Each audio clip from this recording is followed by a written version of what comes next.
Selamat malam Indonesia. Anda menyaksikan seputar Bali terkini pukul 22.30 WITA. Sekretaris Dinas Kebersihan Kota Denpasar, Dewa Sayoga, mengakui sebaran pohon perindang di Kota Denpasar masih kurang.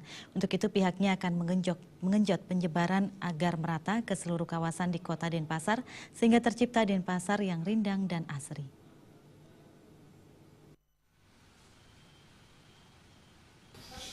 Dewa Sayoga mengatakan hingga saat ini sebaran pohon perindang di Kota Denpasar belum merata. Sejumlah kawasan di Kota Denpasar belum ditumbuhi pohon perindang sehingga terlihat gersang dan kurang asri. Salah satu kawasan yang membutuhkan pohon perindang yakni kawasan Jalan Teguh Umar dan Gatot Subroto. Kawasan tersebut sangat padat oleh aktivitas kendaraan bermotor sehingga membutuhkan pohon perindang sebagai penyerap polusi. Selain menyerap polusi, keberadaan pohon perindang juga untuk menambah nilai estetika lingkungan Kota Denpasar.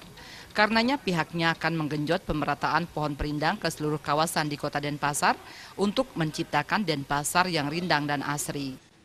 Sebaran tadinya memang sebaran pohon untuk seluruh ruas jalan di Kota Denpasar masih kurang, tetapi belakangan ini kan kita perlahan-lahan sudah kita sub kembali.